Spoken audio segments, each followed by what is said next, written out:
So my name is Andrew. I am the founder of a channel called The King's Monologue. It's actually a media network, and we basically specialize in Black history. I kind of got my claim to fame on the internet doing reconstructions, and that's where a lot of this tale kind of begins. In that I started doing reconstructions of the ancient Egyptians, but I would use the artwork as my source, kind of my frame of reference, my authority, my source of authority, because in my view, artwork has always been, or portraiture has always been, a significant tool for understanding what a group of people would look like. And yet when it came to the case of the ancient Egyptians, their artwork is often discarded. And a lot of people think this is done in an objective manner, to say, oh, it's too stylistic, we can't look at it. But really, if you look at the agenda of Egyptology since its inception, is to separate ancient Egypt from Africa. And a lot of the discarded portraiture is the portraiture that presents as African. And therefore, it can't be an accurate portrait, it has to be stylistic, because the nose is too broad, or the lips are too big, or it projects in a certain way that we don't project, and it's supposed to look like us. And a lot of this is really unfounded.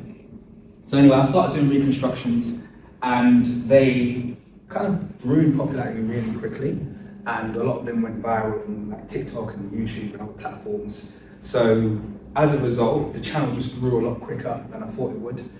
My background before doing the reconstructions is I was just an avid researcher independently. I bought hundreds of books, and I've spent a lot of time learning about African history. So I guess it kind of just galvanized and catalyzed my passion, and it's allowed me to spend, to grow quite a big audience, and to dedicate a lot of my time to the subject, which I love. I'm actually writing a book at the moment, and that was funded by my community. So that should be finished in about a month and a half. That'll be my first authored work, which will be very exciting. I've also written a couple of academic papers, and I've made scores of videos, documentaries. We have a website called tkmedu.com, which I encourage you all to visit if you get an opportunity to, where we kind of like show a lot of our research and the things that are done on the King's Monologue platform. And other than that, we have the YouTube channel, which is approaching very slowly 100,000 subscribers. It's not there, and it's kind of been dwelling in the 90s for forever, so we'll see if we eventually get there.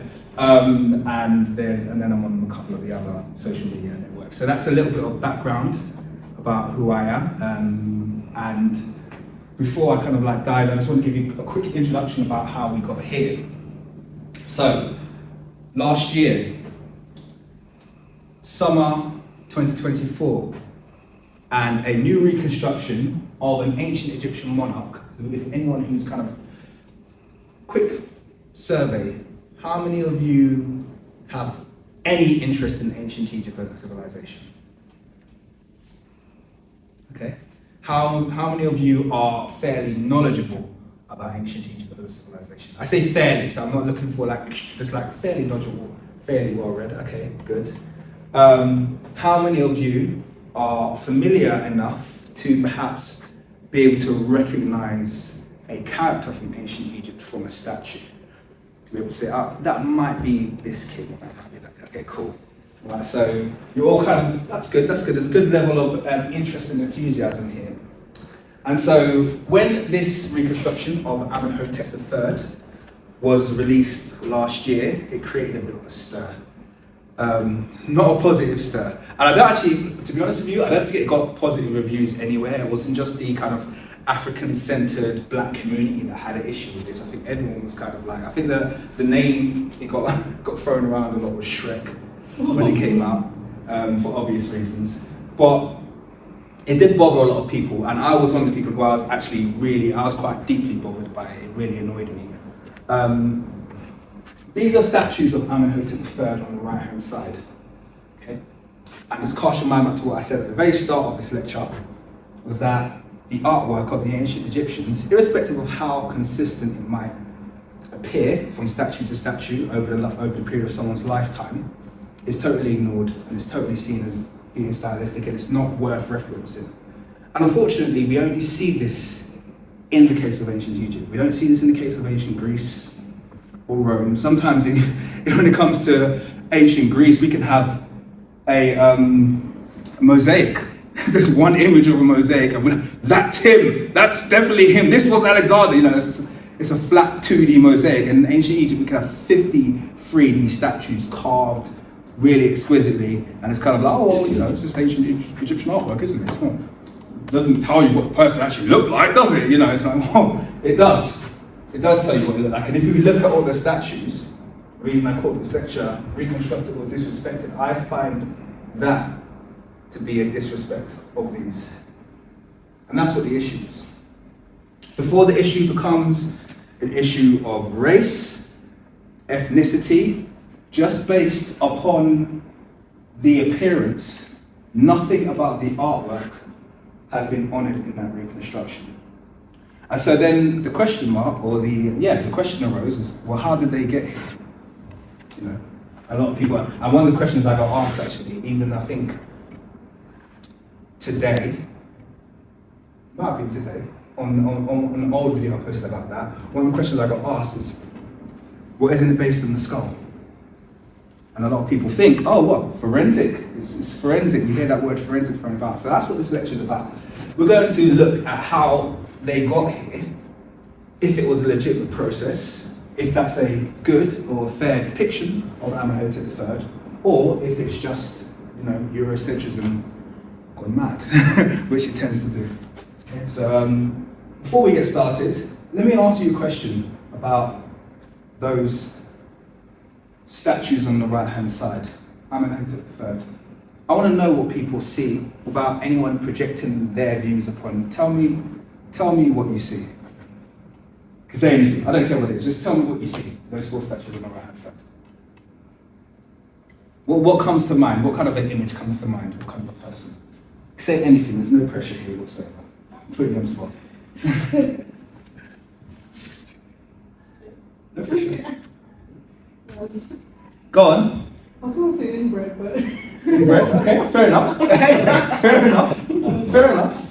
Fair enough.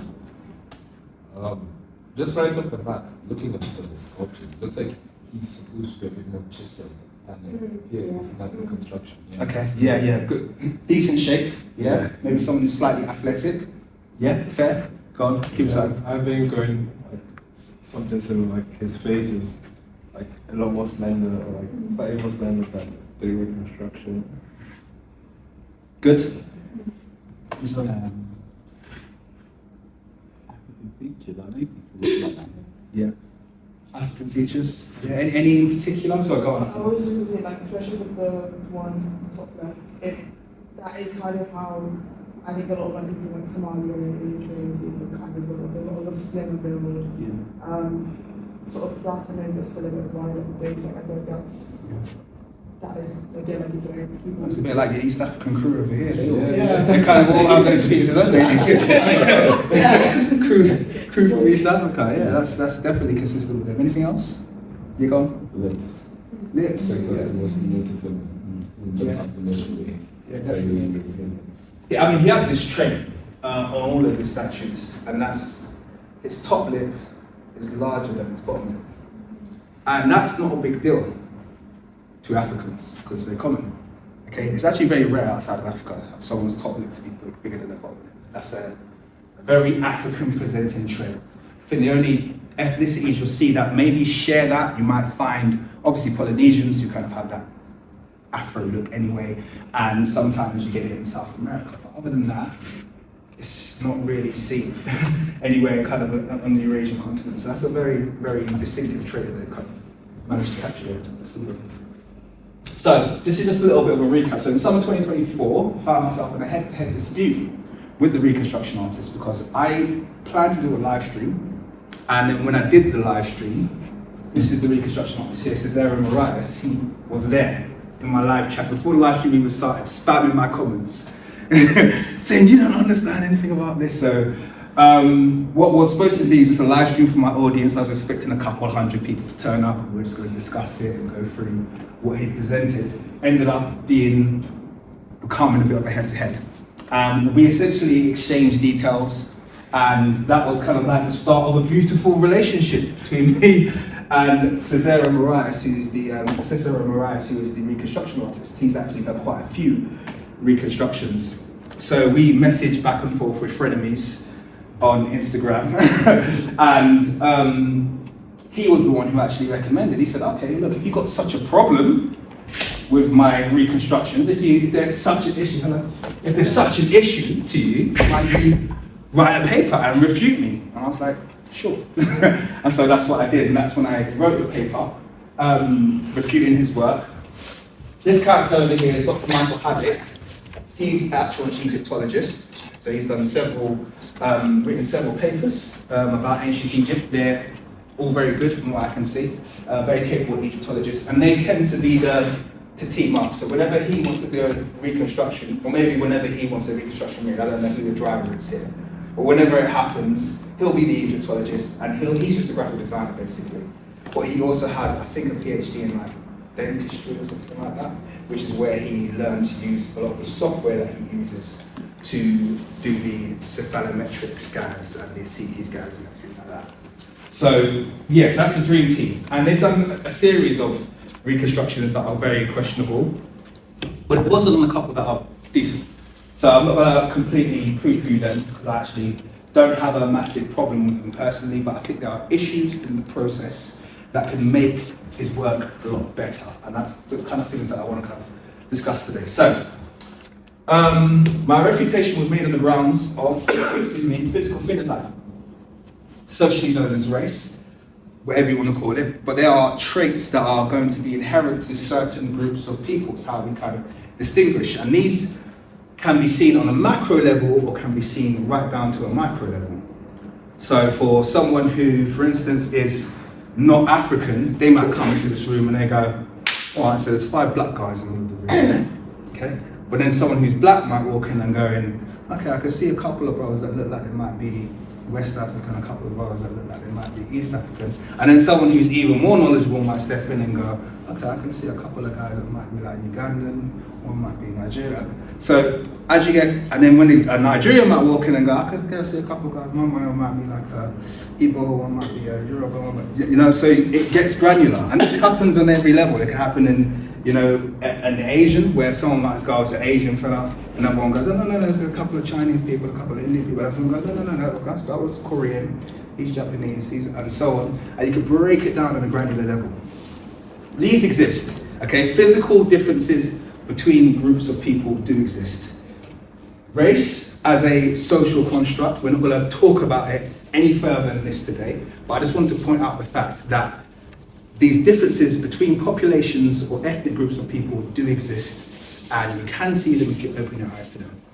And these things should be acknowledged, especially if you're a reconstruction artist, and I think frequently they are acknowledged, but people don't like to use the word race, and I totally understand. They don't like to use the word race because it's very loaded.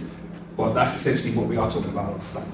So my critique of the reconstruction is acting as a conduit. So this isn't a personal attack on them as a team. I think, like I said, I think they're cool guys, whatever. But it leads to a broader conversation about problems in academia, specifically with Egyptology. There's massive problems in terms of bias, nationalism, politics, and racially volatile foundations. Okay? And all of these are present and very provable and very known and acknowledged within the field of Egyptology. So they're not things that are kind of unknown. It is things that are known but swept under the rug or not challenged because perhaps the voice of dissent is not loud enough. And hopefully we can make that voice a bit louder. And I think this paper did help actually in doing and going public with against Mr. Moraes. That did help a lot. So the assumed truisms we inadvertently challenge. So there are a few truisms that kind of surround certain fields, particularly ones like Egyptology, okay? And I've just listed a few of them because ultimately these truisms lead to anyone who challenges the truisms it seems like they're occupying a falsism. So for instance, the top one says, Egyptology is a study without agenda. Now if anyone hadn't perhaps done the research into the origins of Egyptology, perhaps wasn't knowledgeable about early Egyptologists like Flinders Petrie, Samuel Morton, Champollion Figeac, who were openly racist, Raymond Dart. These people were openly racist and openly clear about the inferiority of Africans. These people are also the early fathers of Egyptology, the people who laid the groundwork for later Egyptology to develop.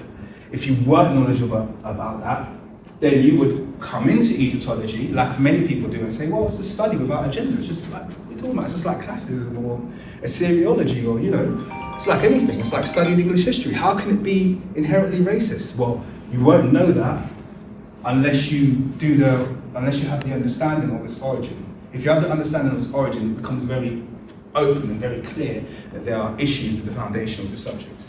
Next one is there's no bad actors in academia. This is something that I entered the field thinking. It's like, okay, well, if someone's gone into the field of academia, you know, someone's a doctor, got a PhD, and they've been funded to do a study, there's no agenda there. You know, there's no bad actors there. They're just doing an objective study. Okay, well, unfortunately, particularly within the field of Egyptology, that also is not the case. There are plenty of people who one might classify as a bad actor, people with racial agendas, people with agendas to create separation between groups of people, normally between Africans and great civilizations. They want to create space, and so therefore they are willing to put the work in and to produce studies that are questionable in not only the goal that they set, but very, very questionable analysis of the results. And we're seeing this a lot in the field of genetics at the moment. It's very worrying developments in the field of genetics in terms of the agenda that has been approached and the way that the data is being analysed and the flaws and the bias that's being accepted in the knowledge that there are very few people who can challenge these things. All scholarship is objective and without agenda. I think I've just covered that one. There is no need to revise or even review past studies. So this links back to what I was just talking about, the establishment of a lot of these fields, particularly Egyptology, where a lot of these early people who were involved in the core studies, the core analysis of, you know, be it Raymond Dart's analysis of 3,000 skulls from ancient Egypt. Okay, that's the biggest study that's ever been done on an anthropological basis, looking at the bodies of ancient Egyptians. This man was an ardent racist, like I said. Okay, is there a need to revise or review past studies? Of course there is. There's a need to look back at things that were done, conclusions that were made, challenge them, see if they were valid. Okay, we're even seeing that, like I said, at the moment, even with Egyptology and genetics. One of the first studies that was done in the field of kind of like whole genome studies was a study called the Schunemann study done in 2017. And this study basically concluded that the ancient Egyptians basically had zero relationship to sub-Saharan Africans, and actually genetic input from sub-Saharan Africa has increased since ancient Egypt as a civilization. Between then and now, there's more sub-Saharan ancestry in the country of Egypt. Now, that all sounds very kind of like, how did they come to this conclusion? Well, there's loads of things, it's incredibly loaded, but one of the first things they did is they, first of all, didn't test ancient Egyptians, they tested a foreign site, and the people that they likely tested were Greeks, but they marketed them as ancient Egyptians. Next, they analyzed the data incorrectly, deliberately. They called a load of East African markers and classified them as being Eurasian markers. The next thing they did is they used biased genotyping arrays, which is, you don't have to go into too much detail, but basically the idea behind that is they analyze the data using a Eurocentric lens. So they're only looking at genes that are important to Europeans. They're not looking at genes that relate African groups together. So they had multiple tiers of errors and then presented a very, very faulty conclusion, and they did that deliberately. These are the kind of things that are happening in Egyptology. So yes, there's a need to revise and review past studies. That's not a truism. The academic world has always remained unaffected by racism. That's laughable. Okay, that's entirely laughable. Egyptology might single-handedly be the most racist field of academia there is. Anthropology has always had a problem. And if you speak to people in academics, when it comes to the subject of race, anthropology is always seen as the last one to catch up. A lot of other fields haven't got this problem, aren't hampered by racism. I recently interviewed on my channel a genetic counsellor who's just about to qualify in her PhD, and to her, the field of genetics is one that has no issues. There's no agenda there's no problem, there's no racism.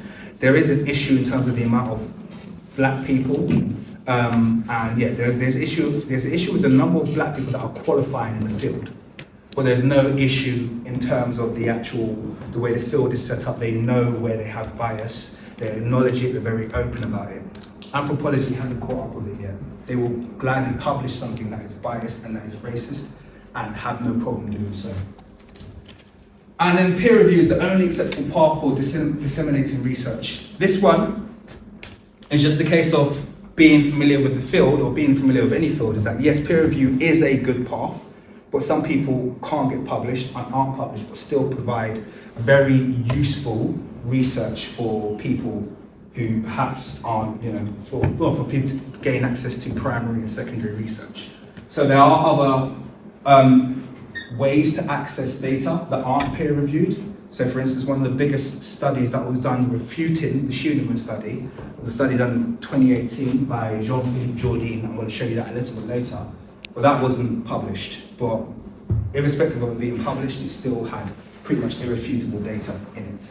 So there are other means of accessing. So these are a few of the truisms that, as someone who is of African descent and who's in this field, I naturally challenge. I'm forced to challenge them. I don't have any choice. I can't just trust Egyptology.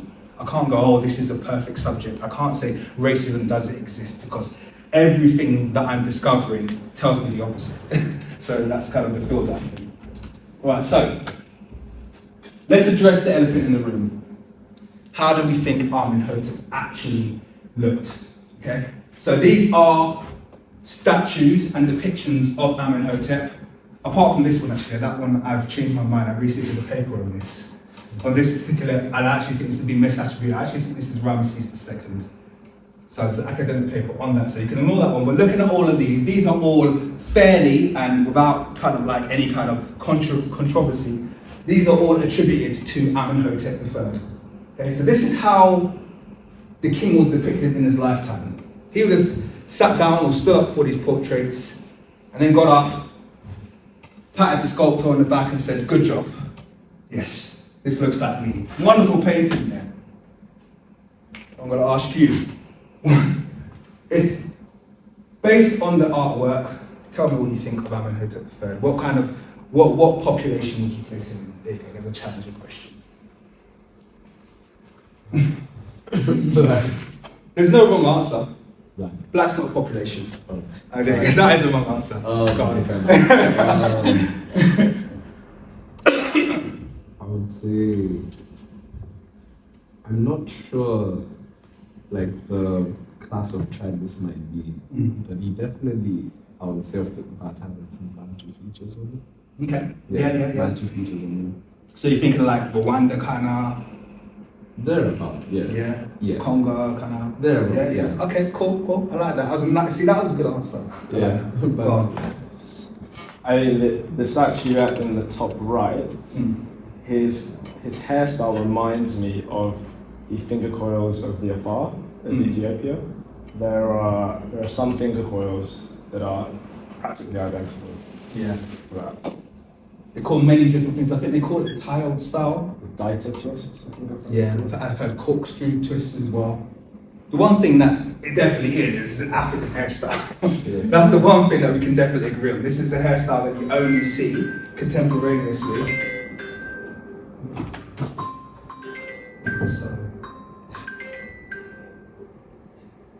So yeah, this is a hairstyle that you only see contemporaneously in Africans. Okay, they still wear it. Okay, it's extant on the African continent. I'm gonna ask you, this just came in. What do you think? What population would you place it in? Well, I would say based on his nose and lips, but I don't really know populations. But I would say he's like from West African, Okay. Central African, yeah. Okay, cool. Do you want to give one as well? No. You look really relaxed, so I just thought I'd pick on you. Yeah, I'd say. Well, you can't say black, right? So Sub-Saharan, Nubian, Nice. something like that. Okay, cool. All right, so I'm hoping I haven't led any of you there. I've just shown you statues and portraiture of the king, okay? You can see some of them have colour in them. You can see the features. You reckon, go on. I don't know, I might be wrong though, but second thing at the bottom looks like Egyptian, the red and gold, no, black and gold heart, like pharaoh heart or something. This one here? No, the second one. This one? Yeah. Yeah. I don't know if it's a hairstyle or just a heart or something, but I'm not sure. It's kind of I like the Egyptian though, so. It's kind of a combination. So we have a crown here, Right. called the Nemes. This crown above here is normally associated with Osiris. I believe it's called the Shet, and it's like a combination of the upper and lower crown of Kemet. But yeah, so it's just the crown of rulership, essentially. Yeah. Yeah. So hopefully I haven't led you guys too much there. Well, we all agree. I think most of the people, we all picked an African ethnicity there. Yeah. And we kind of agreed. I'm gonna say he's black.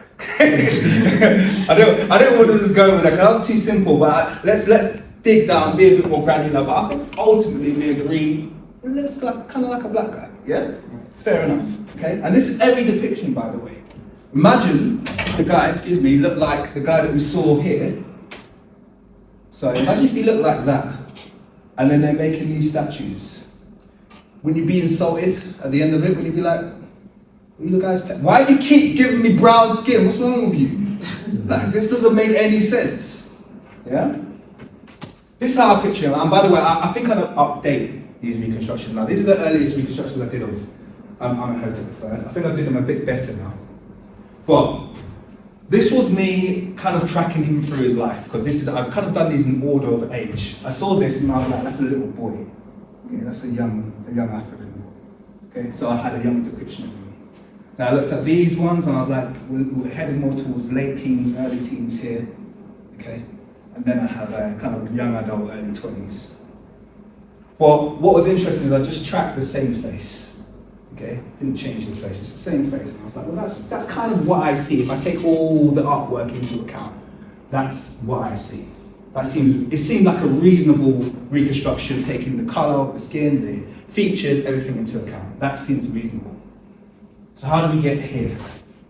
Okay, this is something they do in Egyptology.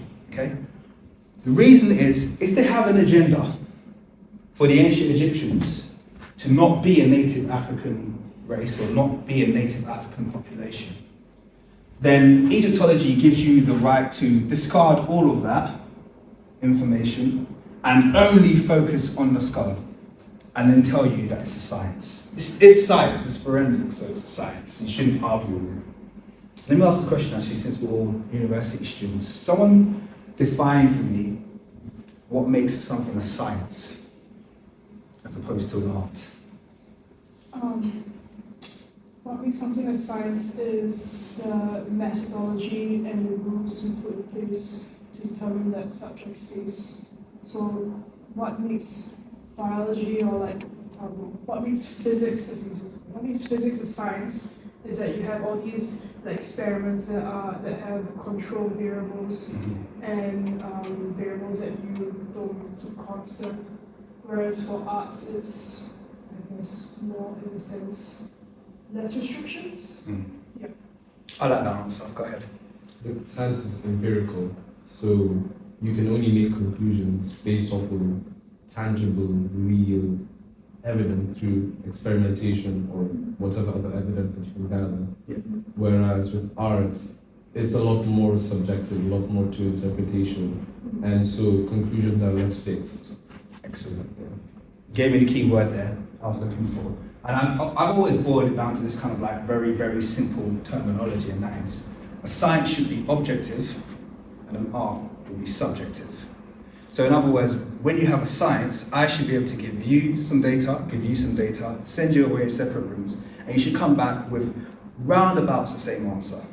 Might not be exactly the same, okay, unless it's a really strict science like maths, but it should be roundabout the same answer, okay, because it's a science, and therefore following a certain methodology should bring you to a certain conclusion.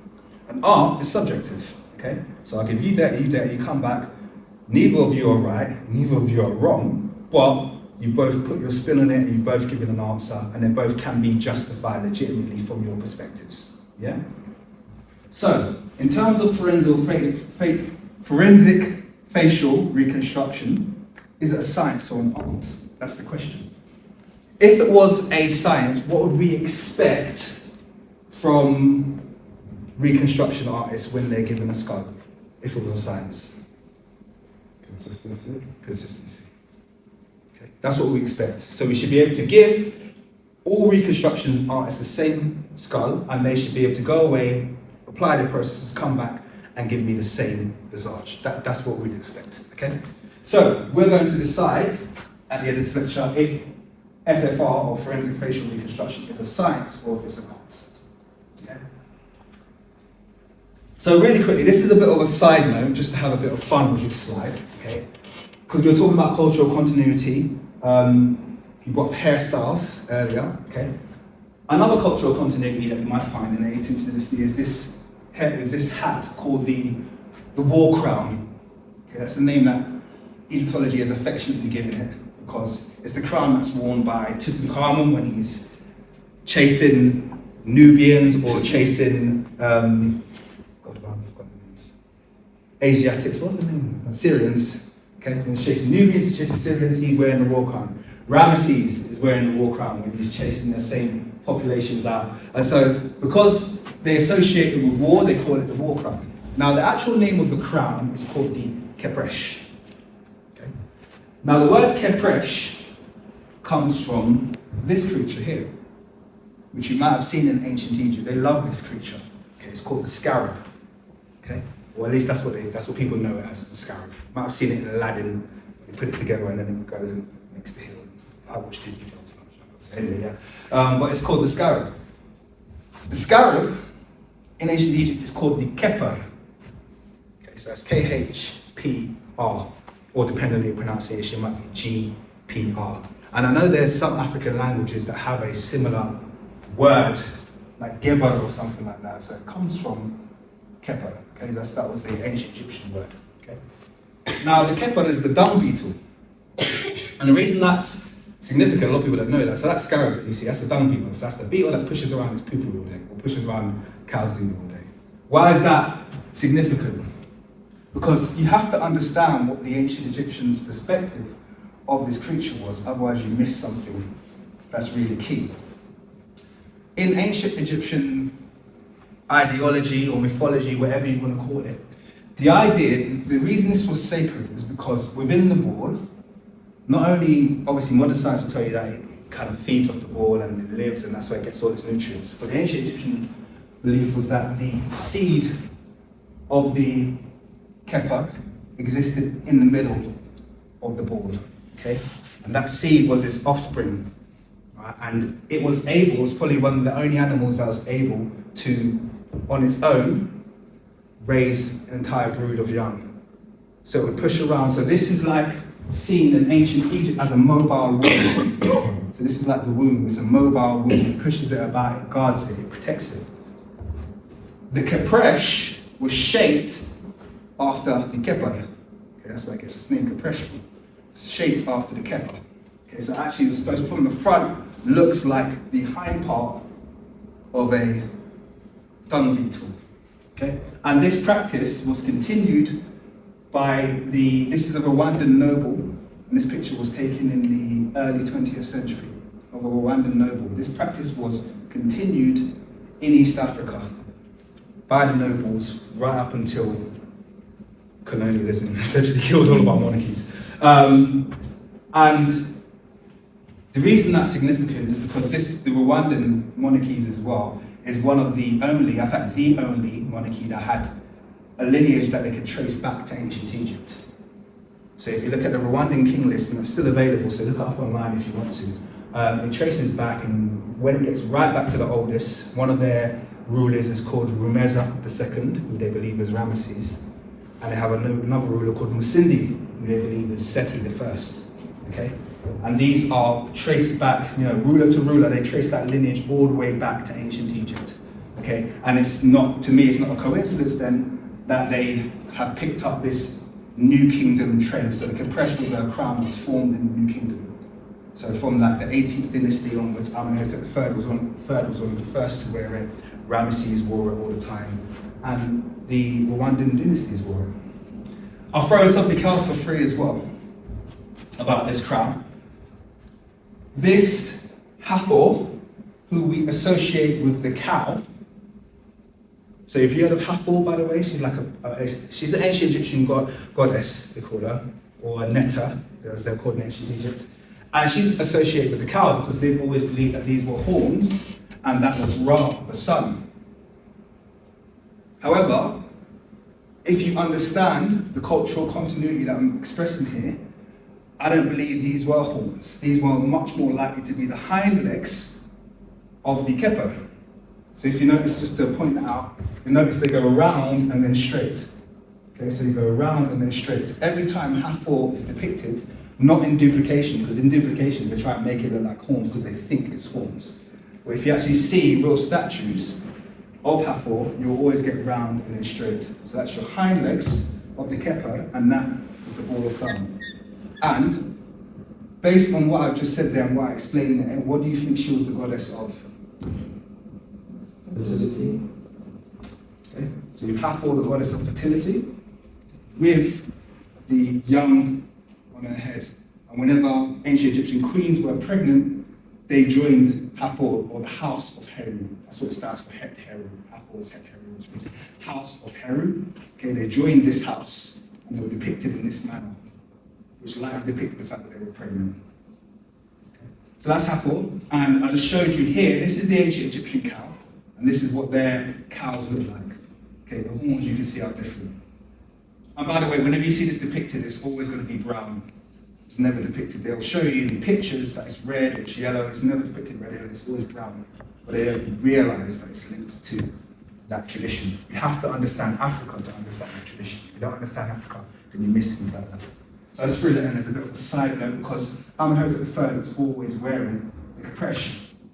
So I'm just going to read this to you really quickly because it's kind of like hopefully brings to the end the discussion of race. So it says, the tendency to illustrate ancient Egyptians as a Eurasian leading population has its roots in centuries of anti-African sentiment and outdated racial distinctions that have been present since the inception of Egyptology, forcing early Egyptologists to decide where in rigid racial schema, Mongoloid versus Caucasoid versus Negroid, this ancient society belonged. These same notions of race can be seen today in the field of Reconstruction, where, in spite of substantial anthropological data suggesting otherwise, Eurasian phenotypes continue to be applied as default by the various teams carrying out approximations. These decisions regarding race and phenotype are not being driven by anthropology. So that's just a quote from my paper. And let's get into some of these reconstructions now, okay? Because we're going to see, once again, we're arguing or we're discussing, is the process of forensic facial reconstruction art or science? So, early reconstruction is the works of Winifred Brunton. She's widely credited as being one of the earliest reconstruction artists.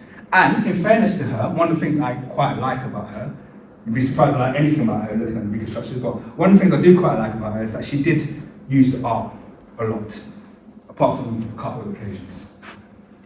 So, she was South African, which is relevant because these were all drafted near and apart. So, you know, there is that kind of like baggage, historical baggage that she has. But some of these people might be, does anyone recognize any of these monarchs? Because they are supposed to look like statues. So those of you who said you might be able to recognize a statue or two, is there any that you can name there? Is it Ramesses II, Where? from the top right? Here? Yeah, and Correct. maybe Tutankhamen on the bottom left. Yeah, correct. This one is the only one I actually think she did a decent job. Because in spite of the fact that she's gone for the palest skin, which ignores the statues and artworks, features, she has actually done a decent job matching. That's kind of what his features look like. But this is her putting pale skin on there. This kind of makes him look, yeah, it's not what he looked like. But the face features actually look decent. Any others? So we've got Ramesses here, and Ramesses, none of his statues look like this. So interestingly for Ramesses, she just focused purely on the mummy, clearly. Because if you see his statues, he hasn't got any statues that look like this, not a single one. So she must use the mummy for that. Does anyone recognize any others? Guest tools, anyone? I'm pretty sure this one is Amenhotep just based on the crown, because he's the only one depicted with that kind of like crown. So he's from the old kingdom. It's bottom right, Nefertiti. Yes. So you've got Nefertiti there. You can see what she's used there with the art that she's used there. And obviously the crown is a good giveaway. Excellent. I think that's Seti. I think that's Seti. That's a favourite of Eurocentrism. That's the only reason I'm guessing that. Not sure which one that is.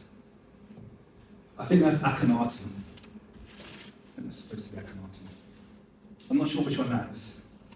Okay, that could be Seti. I don't know what that would be. Yeah. That's Winifred Brunton. So, she's one of the early Reconstruction artists, and as you can see, in my view, okay, and obviously this is not something that I can qualify, but I just get the gut feeling that she wanted the ancient Egyptians to be white. That's just the gut feeling that I get. Just from looking at the artworks, it's kind of like, I'm going to sometimes look at the art, other times I'm going to look at the mummy, I'm going to pay attention to the features that people recognize but totally ignore when they've depicted themselves using colour. These are the kind of like subjective choices that Reconstruction artists make. So let's move on and let's have a look at some of the methods of Reconstruction, because there are different tools that are used by Reconstruction artists. So the first method, or this is actually the first method, but I'm going in this order anyway. Manchester method. Okay, this one is the method that's used heavily by a Reconstruction artist called Caroline Wilkinson. We'll look at some of her work a little bit later. And essentially the Manchester method is just you get a skull and then you put pins in certain points. So these are predefined points where you put pins in. And then based on the person's ethnicity, based on the person's ethnicity, we know how deep the tissue depth should be based on the pin. Okay? So where it is, so we'll say, okay, this person's from here, so therefore the tissue depth will be this deep, or that deep, or that deep. And then once those tissue depths are set, we should have what is the basis of a face. Okay?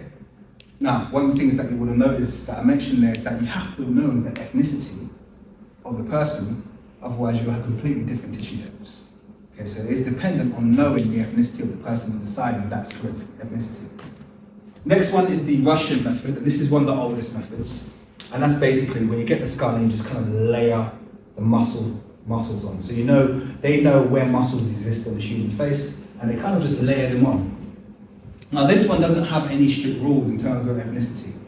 This one is largely much more artistic, okay, than this process, which they would say is a bit more scientific because it has actual depths. But remember, these depths are averages, by the way. And then finally, we have the digital donor method. This is the method used by Mr. Marias, the guy who made the Reconstruction. And essentially what he does is he gets the skull, and he has this thing called a digital donor.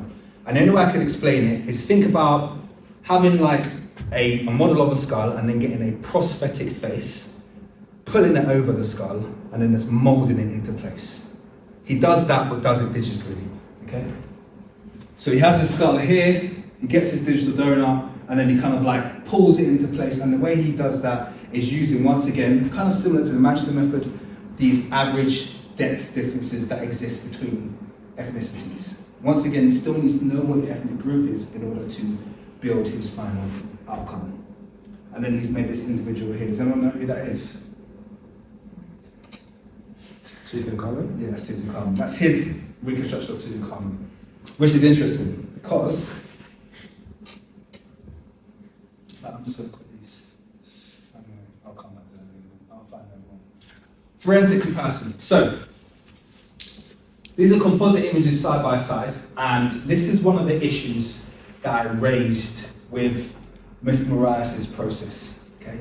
So the first thing that he has to do, and I don't want to get too technical, but this is kind of good for us to understand how he got where he got to, is he takes the skull, scans it into his computer, okay, and then as I explained to you, he does his donor method where he puts kind of like the digital thing on top. However, it's very, very susceptible to how he has decided to reform the skull digitally. Because if you think about this on a very basic and logical level. If you're making a reconstruction based on a skull, and you're saying that people's faces can literally be dictated by the shape of their skull, by the way, I don't believe that's the case. Okay, it's very much an art, but if you're making an argument, every little nuance that you capture has to be accurate. Because if you move something out slightly, maybe that's the difference between them having big lips or small lips. If you move something down too much or up too much, maybe that's the difference of where their nose bridge starts and finishes, etc., etc. You've got all of these different variables. So you have to get the skull correct. He did not get the skull correct. Okay? When he put it in, he deliberately pushed the lower jaw back. Now, I'm not going to explain too much what it is, but what that's called is basically, it's called retrographism. Okay? Where the lower mandible, or the lower part of the jaw, is pushed back. The reason he does that is not because it's a trait that is absolute amongst Africans. It's very common amongst Africans, which we'll see a little bit later. However, it's a trait that is very common amongst Europeans. And what they don't have is what this skull shows. I won't say don't have, but what they have much less is what the actual skull showed, and that is called prognathism, where the jaw slightly protrudes. This is something that is much less common in European populations. Once again, I'm not saying it doesn't occur, but it's much more common amongst Africans than it is amongst Europeans. So by default of just making that slight adjustment, you make a skull a bit more European appearing than African. Another thing that he did is that there's a hole in the front of Amenhotep III's face. There's an actual hole. And he didn't rebuild the teeth. So you can't see it from here. I wish I didn't bring a picture of it. But he didn't bother to rebuild the teeth at the front. So if you look at all ancient Egyptian skulls, they all do this. Okay, and that's basically called an overjet, where they kind of slant forward.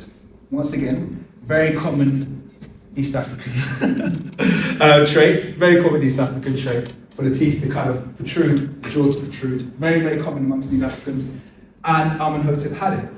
He got rid of it entirely and deliberately didn't rebuild it. Because most of the time, the guys do these things and no one questions them. It's kind of like, yeah, I'm just going to get away with it, no one's going to notice. Okay? He knows what he's doing by leaving the overjet out, by pushing the jaw back. The third thing that he done, and this is probably the most heinous of them all, okay, probably the most heinous thing he did, is you'll notice the head shape of Amenhotep. Okay? Sticks out there at the back. Okay? That's the occipital region, to use the technical term. Okay? But in the black community, we affectionately call that a beanhead. Okay? Or hook head. Or coconut head, whatever. We've got a lot of names for it, okay? You're probably going to get teased if you have one. But it's incredibly common, right? And it's something that the ancient Egyptians had in spades. So you can see the back of the head kind of pokes out. Right? It's also very narrow as well, and the technical term for that is called dolichocephaly, where the head is very narrow in proportion to its width. So it's kind of like, it's long and it's narrow. Once again, all these Africans here are going to be nodding like, yes, I have that, my uncle has that, everyone has that. It's very common. A lot of Yoruba have it as well, but the point being, it's once again really endemic on the African continent. Now, what you'll notice about the way he's built the skull here is the spine. I'm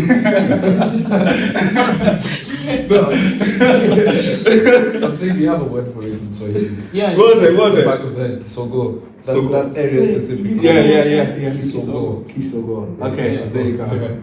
We're very common. Yeah, I mean, what can I say? We see it all the time.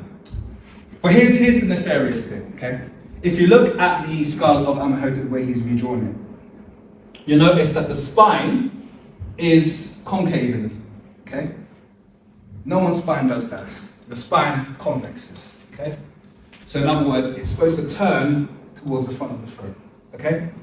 Why has he done that? That's a bit of a general question. Why has he done that? So essentially, the spine, back of his spine, should be over here. He's moved it back about 2 inches. He's done it deliberately. He does it on all his reconstructions. Okay? He knows, as someone who's got a dental PhD, he knows that it shouldn't present that way. But I want you to tell me why he's done To make the protrusion of the back of his head less apparent. Spot on. Absolutely spot on. Because a lot of Eurasians have a trait called brachycephaly, which essentially shows a more flatter back of head. So even if they have like a head that's like quite narrow, the back of the head will normally present flat. That pokey out back of head really is something that is very black. It's a very African trait to have the back of the head protruding out. Okay? He didn't want that, and as you can see, you can just about make out the outline of the head. I'm not sure if you guys can see it. Can you see it goes straight down? If you look at Amenhotep, his reconstruction, can you kind of see it there? This dark line? Can you guys see it? Or no? Hey, should I dim the lights? Just a pretty cool point. Okay, good. You can see it now. Yeah. Yeah? Can you see how flat the back of his head is? That's why he did that. If he showed the spine as it's supposed to orient, okay, like that, then he would have had to have given that a poking out back of head. Everyone would have said, why is that fat dude got his head, like nothing would have balanced. So he's deliberately manipulated the way the skull presents so that he can present it like a normal, no disrespect, kind of Turkish, Arab looking head. Because that head shape is very African. So this is something that I think he's very full aware of the fact that he's done this with Tutankhamen as well. And I called him out about this. And he was just like, no, you're wrong. It's like, no, you know what you're doing. You absolutely know what you're doing. So the point being is that somehow we've taken the same skull and come to two very different conclusions. Once again, the question is art versus science. What is forensic facial reconstruction? Here's a jolly coincidence that I left out as well. So, remember Winifred Brunton from earlier? Yeah, a good few, nearly a century before, well, a few decades before Marius did his one. Actually, nearly a century before Marius did his one. She did her Amenhotep III. And she also chose to portray him as a very overweight man, as opposed to all the statues that we've seen. Yeah.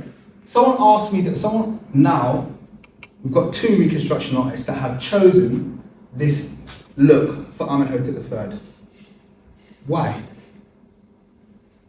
Why are they going for a fat? I mean, they could have chosen a skinny like that. Why have they gone for a fat kind of Eurasian looking guy? I don't know how accurate it is, but I've read something about the ancient Egyptian royalty being quite big. I don't know if that's a very Eurocentric thing about it, but yeah, they said it's due to they were probably wealthy and had all surplus food, and so they'd usually be bigger. Big, portly. Yeah. I mean, it's another one of those arguments that seems to only apply to ancient Egyptian monarchs. But yeah, you can be Caesar and have a six-pack, you know? It's a bit of a double standard, but yeah, that's a really good answer. Any others? Why specifically Amenhotep III being portrayed as a fat, or overweight, I should say, an overweight Eurasian fellow? Why? So the last question. Are there any artists, African artists, have done reconstruction, or at least some portraits or artworks of him without any interaction with European people or before the colonization? No, I mean, that's an excellent question. And you know, the surprising thing is, this is one of the reasons why there was such an outcry. There have actually been numerous reconstructions of Amenhotep III, and even amongst Eurocentrism, they kind of accept that it's a black guy. So it's unanimous kind of acceptance. Amenhotep III, kind of hard to argue against it. Look at all of his portraits. He probably looked like a black guy. That's kind of the general consensus. Since that, and before Marius released his one, there wasn't really that much debate. So they just kind of avoided kind of depicting him because, the artwork kind of suggested that he was a black guy. So to answer your question, yes, there are lots of depictions of him that you can probably find online, and they're all normally depict him as being kind of African presented. Still, I'm looking for an answer to this question, or at least one that I like. Go on. Well, I was because we were bringing up how full his lips were, how large his nose was, how full his face was. Is there potentially something to say about those traits being quite prevalent amongst Africans, who are athletic? Yeah. And then a reluctance to associate those features as African. Very well put. Long story short, was just being shared with us. It's not a black guy, it's just a fat white guy.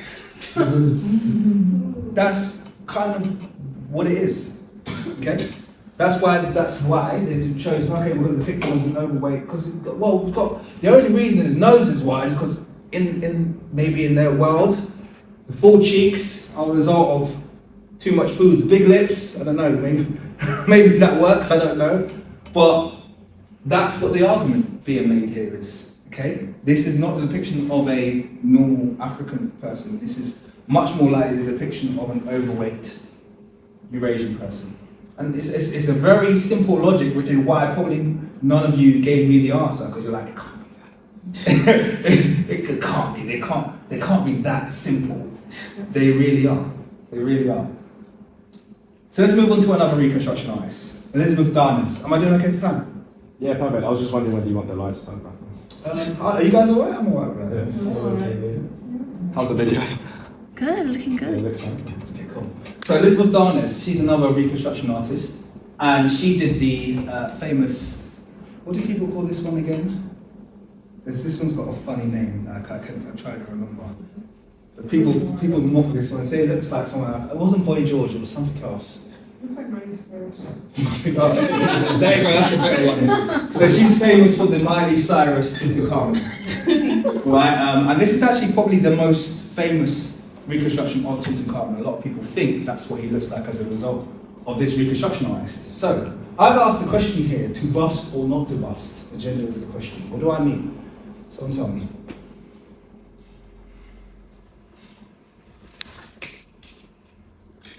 What do I mean? To bust or not to bust? Well, is it a racist depiction or is it not? No? Good question. Good guess there. Good guess. Go on. Is it like to take the busts and do justice to what they look like in the statuettes, or to decide not to do that? Exactly. What we're looking at here is an inconsistency in approach. So we've got the same reconstruction artist, okay? Has been given a mummy. In this case, she's been given a mummy called KV35 Younger Lady, who, by the way, is not Nefertiti. Is not Nefertiti, but when they did this, they thought it was Nefertiti. And in this one, she's been given the mummy of Tutankhamen.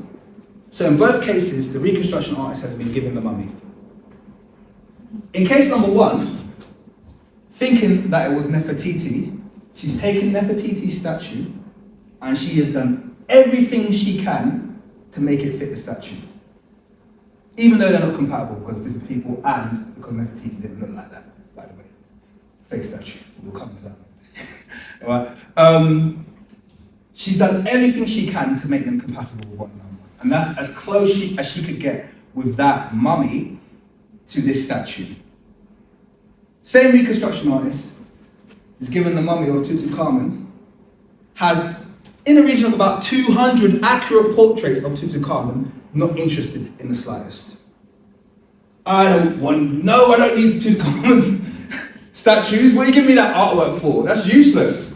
I can build it just with his skull and pure imagination. Why the difference in approach? Why the difference in approach? What's going on there? Why is it one, she's decided it has to look like that, and then the other, she's decided it doesn't look anything like that? What's motivating this choice here? You could say, go on. Racism, absolutely. Racism has motivated this choice. Egyptology, modern Egypt has decided they like this statue. of Nefertiti. They've decided that's what Nefertiti absolutely looked like, and they're not going to have any other way from it. This is the face of Nefertiti. This is the best art that's ever come out of ancient Egypt, apparently. I don't even think it's that good. I've seen it in life. Okay, I think it's kind of like middle of the range. There's much more detailed artworks in this one. But this is the one, it's definitely Nefertiti. Whereas Tut's mannequin, or his golden mask, which is an exquisite piece of art, by the way, wasn't good enough to produce the face of Tut. This is an inconsistency we're seeing here. And this inconsistency is due to racism, okay? Because Tut's mannequin looks like what? You can say it. It looks like a black boy, yeah? Tut's mannequin looks like a black African boy. There's no two ways about it. Unless you're blind, yeah, that is a, you could just pop that boy in Rwanda, right? You know, and just blend in and disappear, okay? That's just a fact, okay? We know that's the case. So, what was wrong with this picture? So this is the skull they created, KV35. This is the KV35 younger lady, which is the mummy that was used to produce this. Now, I did a short about this, and I said essentially this looks like, and I don't mean this in any offensive way, but this looks like a post-op Kardashian. Okay? Everything's wrong with this, and I'll tell you what, I mean, you guys probably spotted it. The cheeks are they look like they got collagen. Okay? Cheeks look like they got collagen, the lips look like they got lip filler, because these features don't match the phenotype of the person they're trying to put them in. Okay? These features don't come naturally, not offensively, with this complexion. They don't come naturally. These are African features. You're seeing full zygomatic region, which is the cheekbone here. You're seeing prognathism, which I've already spoke about, the protrusion of the jaw. You're seeing full lips. Okay, you're seeing a protruding occipital, once again, that cocoa head, and you're seeing dolichocephaly, a narrow face. Okay, these things are very regional to Africa. Very, very regional to Africa. They don't fit Eurasians, which is why this doesn't look like a natural human being. So someone who's maybe undergone too much surgery. Right? Doesn't look like a normal, I don't think we'd ever walk past someone who looks like that. Unless you look at them, right? Yeah, a bit of, you know? This is my reconstruction of Nefertiti based on her statue. I don't think it's the same person, but notice she has similar features anyway, regardless. Okay? That's full cheeks, full lips, everything matches the complexion. Okay? You don't think that this person's undergone surgery because these are just kind of African features, things that we see every day on the African continent. So that's the difference. Trying to make something African fit a racial stereotype or a racial agenda. And this is why Tutankhamen wasn't used. If you guys didn't need any prompting, if you look at all of his artwork, okay? These are a couple of reconstructions that I've done. If you look at his artwork, always presenting like a young African boy. He's very consistent with his use of complexion or tone. Okay, it's always that strong reddish brown. On his golden mask, he has red eyes, which is another African trait. It's a trait that's an expression of melanin, high melanin.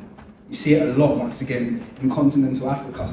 Okay, when people are relatively dark skinned, you'll find they have reddish eyes, and that's an expression of melanin through the eyes. They detailed that on his mask.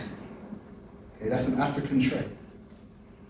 The consistency of the, by the way, even this statue, which looks like a normal African complexion, quite similar to your complexion, this statue over here, even that statue has been lightened. I actually only discovered this recently, but I was reading through the notes left by Howard Carter, who discovered King Tutankhamun's tomb, and a majority of his Shwabtis were treated with amyl acetate, or acetone. Does anyone know what the properties of acetone are? Corrosive. God? Corrosive. Corrosive. It's used in nail polish remover. Okay? It's a paint stripper. They decided they were going to clean Tutankhamun's Shwabtis with acetone. The result being the shiny black or the shiny dark brown surface that used to be on a lot of these statues has been rubbed away deliberately. But even so, it still looks like an African. What is the point? So we have the Africanity of Tutankhamen, which is why his portraits were not seen or deemed good enough to use for the reconstruction, yet the single portrait of Nefertiti was enough for them to make an entire reconstruction based on it. You can see the double standards here. Same reconstruction artist, same commissioning body, different approaches. So, many faces of Tutankhamen, once again going back to that question. So the many faces of Tutankhamen, going back to that question that we asked earlier. Art versus science. Okay, we should be able to give one skull to several different people and they should all come back with the same thing. On the subject of Tutankhamen, there have been a plethora of forensic reconstruction attempts, some of which I have depicted for brevity. And Carolyn Wilkinson mentions that there have been 8 to date, official reconstructions of Tutankhamen. So I've put 6 up there. Which one of these is forensic is my question. Are any of these forensic? Remember, we're talking about science here. Why are we coming back with completely different faces? What's the one thing that these reconstruction artists have all agreed upon? Skin tone, his race. The only thing that they agree upon is his race. Okay, he has to look Eurasian. Okay, he has to look kind of like a modern Arab.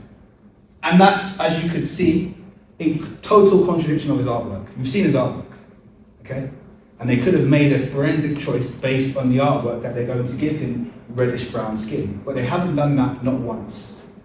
And yet, they still haven't managed to cook up any reconstructions that look like the same person. Okay, 6 completely different reconstructions, 6 completely different outcomes. So, art or science?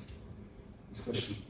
Carolyn Wilkinson, one who mentioned earlier, who did the Manchester method of reconstruction. She recently did a reconstruction of Ramses II, or Ramses the Great. That's her reconstruction there. And I'm going to give you a quote that she said, which I found, honestly, very unprofessional and a bit disturbing. She said, depicting the face of such an important ancient Egyptian pharaoh stimulates national pride and cultural knowledge transfer. I didn't like that quote one bit when I read it. Some of you go, oh, it's harmless, what are you talking about? Stimulates national pride in who?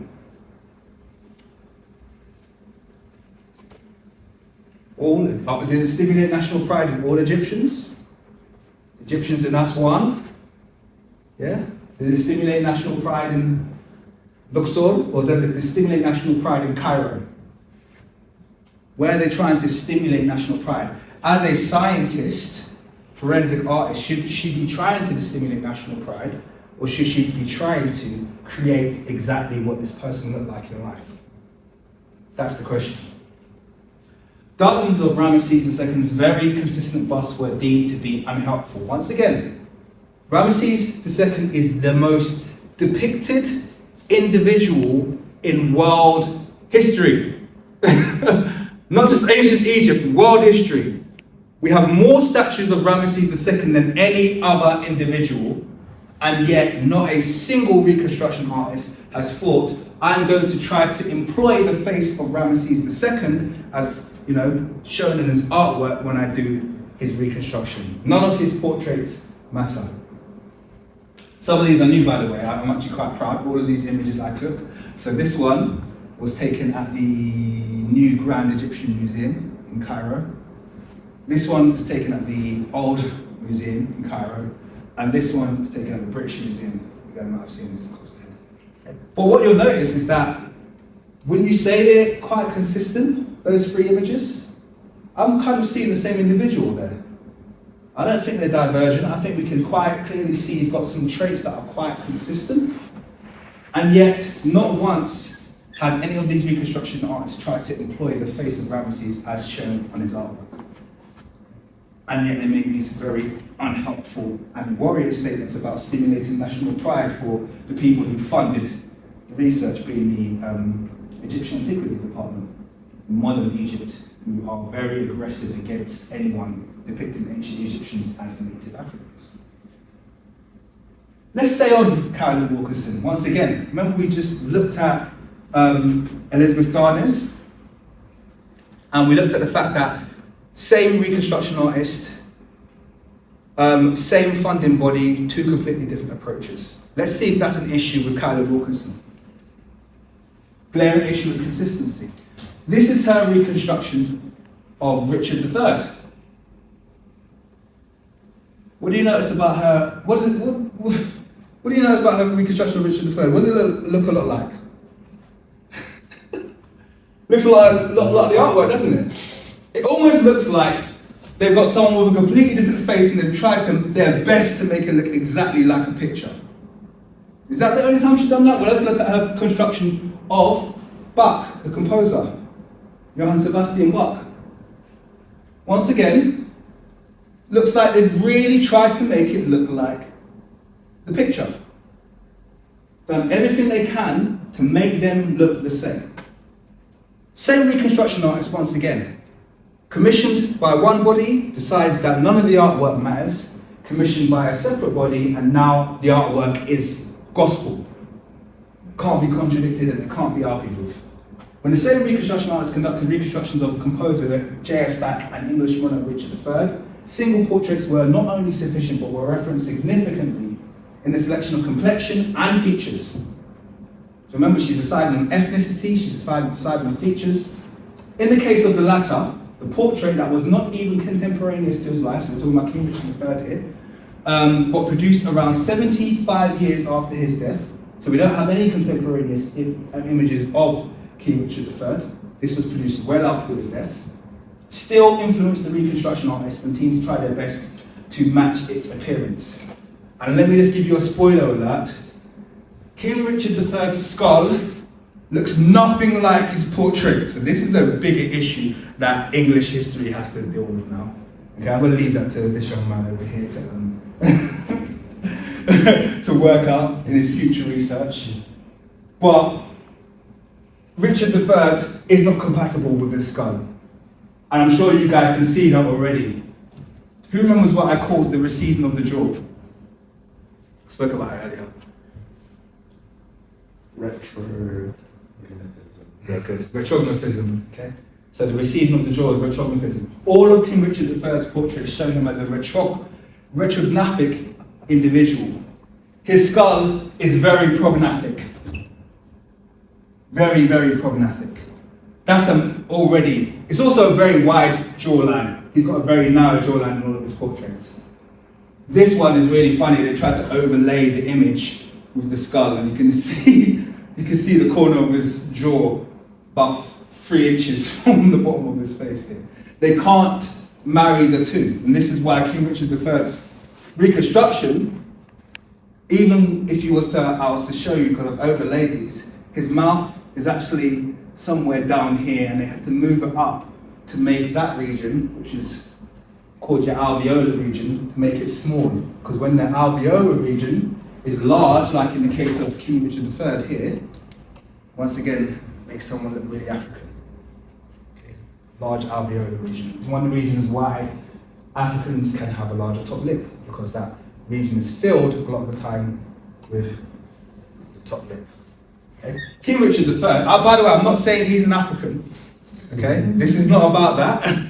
The point being that this skull, which they have decided is King Richard III, which they found in a car park, and for some reason they said this is King Richard III, they are absolutely certain it's him, is not compatible with these portraits. I don't know why the case is. I'm not arguing that it's a black man or an African man. Oh, by the way, another thing that they know is the nasal passage, and this is Carolyn Wilkinson's own work. The nasal passage dictates 60% of the final nose breadth. Okay? So however big that hole in the middle of your face is, that will make up 60% of what your nose looks like when you're alive. Okay? So we can calculate that this nose should be about this wide in life. Not a massively wide nose, but not that. Carolyn Wilkinson knows what she's doing here. This is not an exercise in science. She has been commissioned by the King Richard III Society to make that skull look like their king, and they are not compatible. There's an issue here. Okay? I call it a make it fit agenda. So why did I highlight that? Just to once again highlight us two of the major Reconstruction artists in the field, and to highlight the fact that their processes are not consistent. They will switch processes based on the agenda. If they need it to look like the individual for the sake of raising national pride, then that's what they will do. If they need it to not look like the portraits because they're trying to make it look like a different race, then that is exactly what they will do. This is not how sciences are approached. I think you will agree. Yeah? So, let's move on to some of the things we know about Amenhotep III that can build up our picture, because we already looked at the situation of art, but there are also some anthropological details we have about him as an individual. And these are really things that, remember we spoke about earlier the fact that when they go to do their reconstructions, whether you're using the Manchester method, the Russian method, or the digital donor method, you still need to have that prerequisite of understanding the ethnicity of the individual, because that's going to essentially dictate what tissue depths and what averages you're using to construct your face. So we know this is the case, and yet the studies that had been done on the anthropology, that is the body of Amenhotep III, were not employed. This study here studies his Anthropometrics, which is essentially the measurements of the human body. Now I know straight away people are going to think this sounds close to phrenology, racial sciences, I get it. However, anthropology as a field still does exist, and there are very key differences based on where people have evolved in terms of their body formats. Okay? There is a line of best fit along here, and this line is a measurement of the bodies of American Negroes. Okay? And this is I'm saying Negroes because it says Negroes, I don't use that language by the way. Just to be clear, yeah? We're not going down that line. But yeah, this study was done in 1983 and 1986. There's two studies done by a professor called Professor Gay Robbins. So yeah, this line is a measurement of the line of best fit for American Negroes, and this line is line of best fit for American whites. Okay, that's how they phrased it. And there is physiognomic differences, so I'm just going to overview those before we review that again. So one of the differences is that Africans in general have a longer wingspan than their European counterpart. Okay, you can see this on a practical level. Anyone a fan of combat sports here, like boxing? Okay. Yes. All right. So quick question: a black guy and a white guy, same height, same weight division, have a fight. Who has the reach advantage? The black guy. Always. Almost, I'd say 99% of the time, the black guy will have a reach advantage, sometimes 2 to 4 inches. Okay? So I'm sure many of you have heard of the Vitruvian Man, which is the Leonardo da Vinci, that guy who's standing like that in the circle with the arms and legs. Okay? And that kind of would have introduced you to this idea that there's a 1-to-1 ratio between your arm span and your height. That is not a universal thing. That's very much a European thing. In fact, in Europe, it's slightly smaller. So Europeans tend to fall about 3% below that. So with Europeans, their arm span would be about 3% below their height. Asians, Far East Asians, are even further away from that. So they're about 5% below the height. So they have much shorter arm span. Africans tend to fall, on average, about 8 to 12% above that. So the 1-to-1 thing isn't universal at all. It changes depending on people. It's not like an accurate science at all. Africans tend to have quite a long wingspan, essentially. And this is noted in the science. This is why we have these differences. Another key difference is, let me ask another question.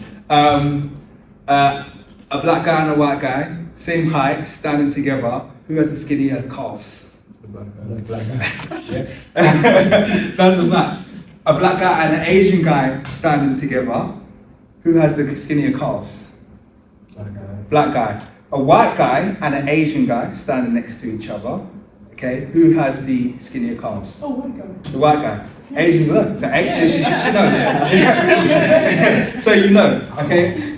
And this is to do with the length of your tibia versus your femur, okay?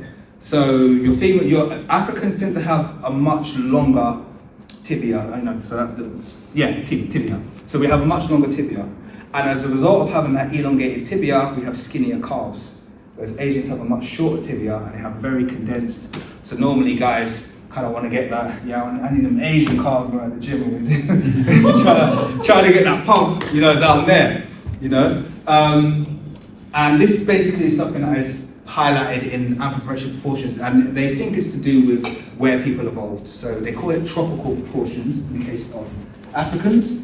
Okay, longer limb lengths are seen as being tropical proportions, and the shorter limb lengths are seen as being cold adaptive proportions. Okay, modern science is actually now leaning more towards it possibly being linked to the amount of Neanderthal ancestry.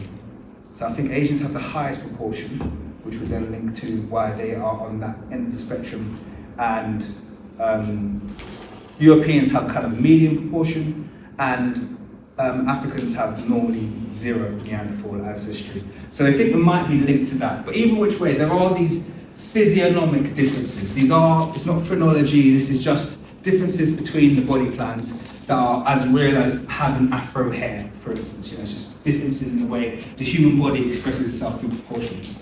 So I went over all of that to explain this. These are the ancient Egyptian monarchs from the 18th and 19th dynasty. And as you can see, they cluster very close to the black proportions. In fact, just based on average, you would just cluster them together and say, essentially, they fall in line. And this isn't inconsistent, this is very consistent. The recent study they done on Nurak Man, who was one of the earliest Old Kingdom mummies that they've pulled up, falls once again right on top of this line. So essentially, every time they put up ancient Egyptians, their body plans suggest that if you was to be in a boxing match with them, they'd have the reach advantage.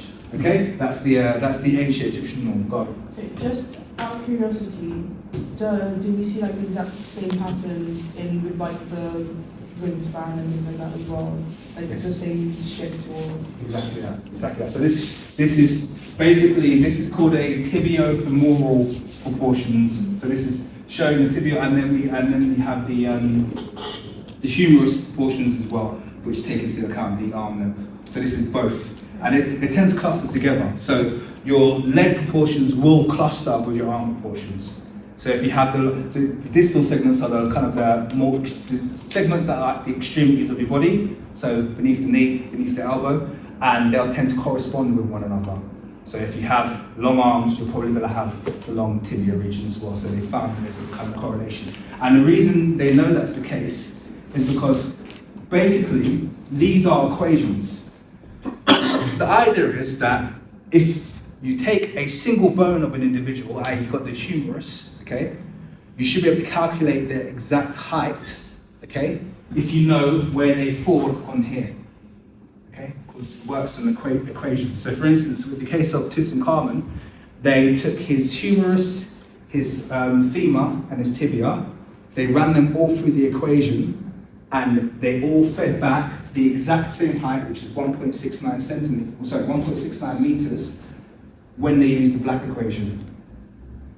When they used the white equation, it gave them 3 very different heights, as you can imagine.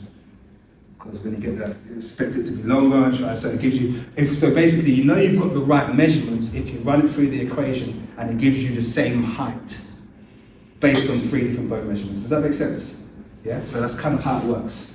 So, ancient Egyptians, there's Amenhotep III, A3, okay, literally almost on top of the black line.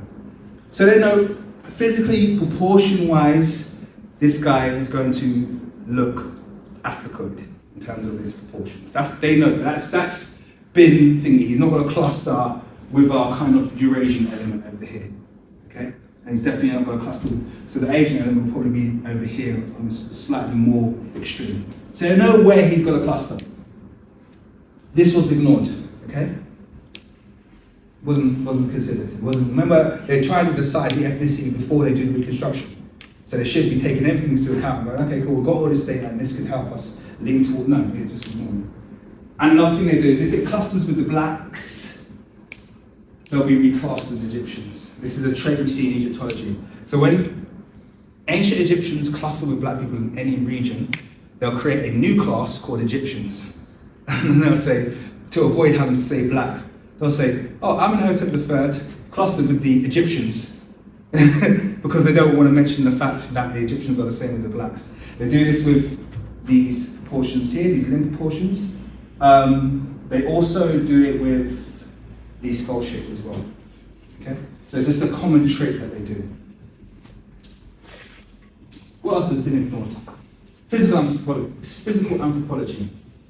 There's a study done in 2005 by a scientist called Anna Maria Makota, and she essentially is an epidemiologist, and her task was to figure out the best way to rehydrate mummified tissue.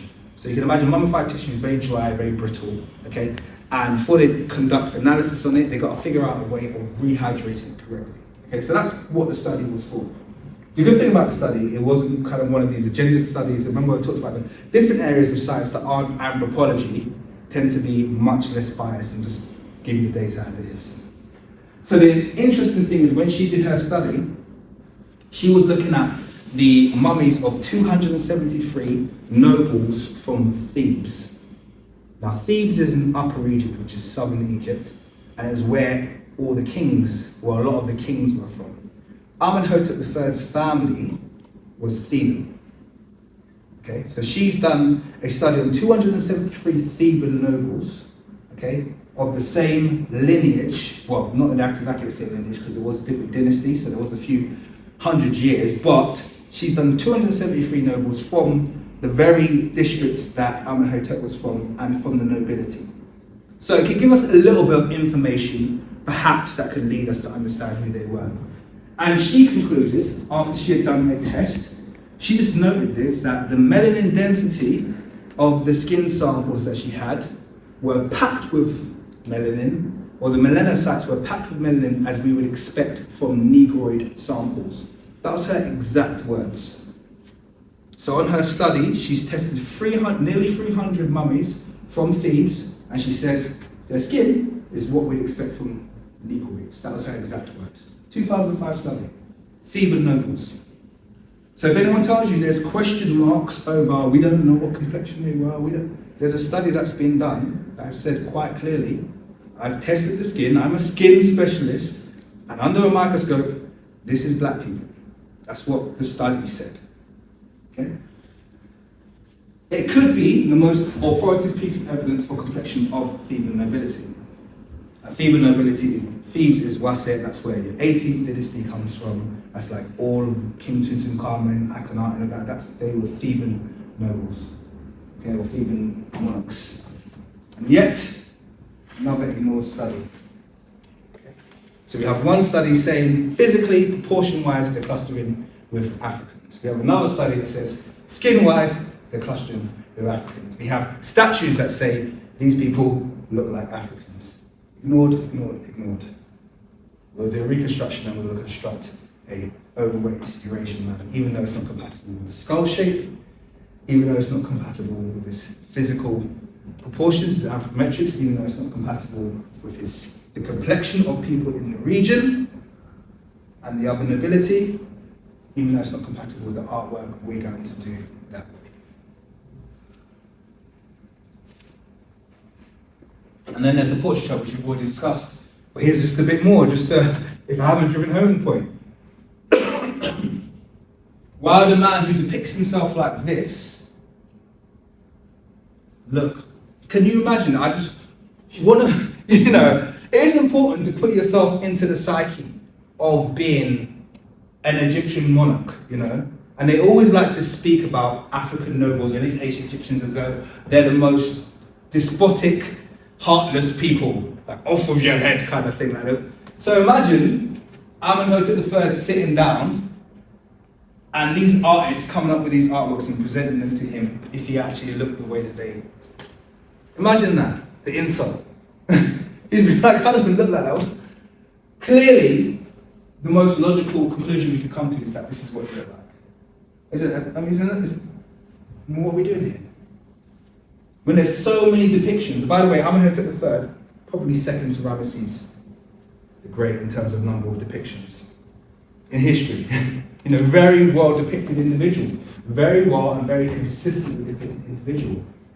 I don't think there's any ambiguity about his complexion. I don't think there's any ambiguity about his facial features. I don't think there's any ambiguity about the texture of his hair. And yet, ignored. It does get to the point where you kind of go, you know, is this, you're in the academic world as you guys are, you're students, but then it does get to the point where you kind of go, this seems really beyond unprofessional, and clearly this is active racism. That's how it feels to me. That's how it feels to me. Because imagine the shoe is on the other foot. You know, imagine this is a European monarch who's depicted himself lily white in every contemporaneous portrait, and he's run his tests, and he's got a European body plan, he's got long blonde hair, he's got everything that you would just associate with Europeans, and then someone comes out with a drawing of him and he looks like, I don't know, LeBron James or something like that. You know, there will be outroar. You know, it'll be absolutely, it wouldn't be accepted. How can you take that?